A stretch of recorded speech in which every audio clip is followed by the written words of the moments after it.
morning, my name is Jessica and my team members include Nat, Beta and Julian.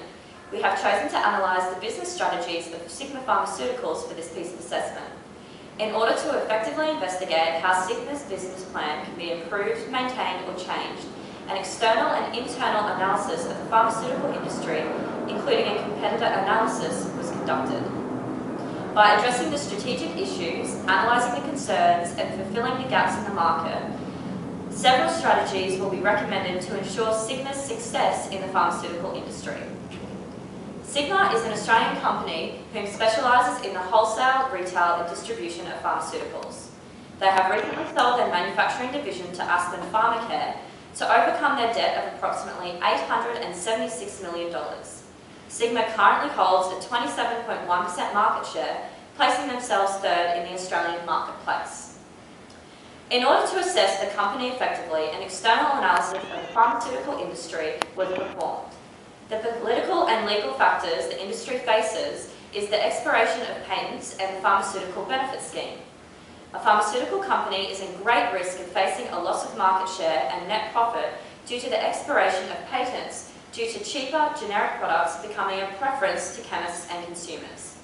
Further market challenges include the Australian government's decision to cut $1.9 billion from the PBS designed to encourage physicians to prescribe generic pharmaceuticals.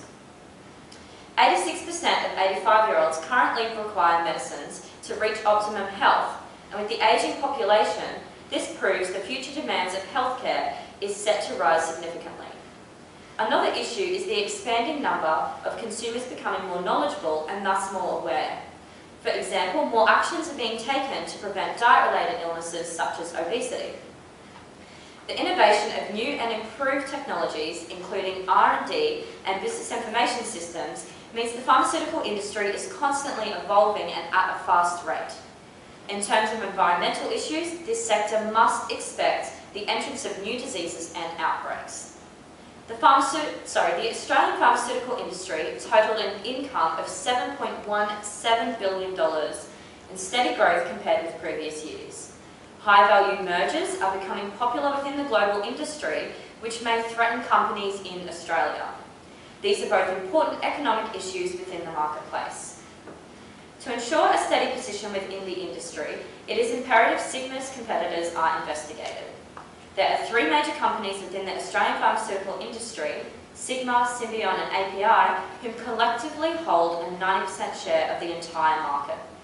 Symbion is the current market leader, acquiring a 33.5% share in the industry.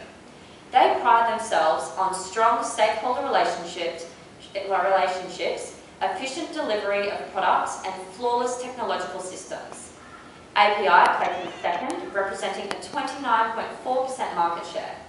Their success is largely based on the introduction of a chain of retail stores and products, including Priceline. Pfizer is the leading global pharmaceutical company, generating $3.6 billion annually. Pfizer Australia is abandoning its wholesale distribution model to a direct distribution model from the 31st of January. This new entrance will shake up the current Australian market in a number of ways. Firstly, the changing model indicates Sigma will not have access to supply any Pfizer medicines to chemists, meaning exclusion. Secondly, Pfizer Direct is forecasted to take a 10 to 15% of wholesale revenue from all major players in the industry from February 2011. As you can see on the table, this will result in Sigma incurring a 4.1% loss in market share. Although this will create a loss within the company, the consequence will definitely not be demise, unless of course other global companies such as GlaxoSmithKline follow suit.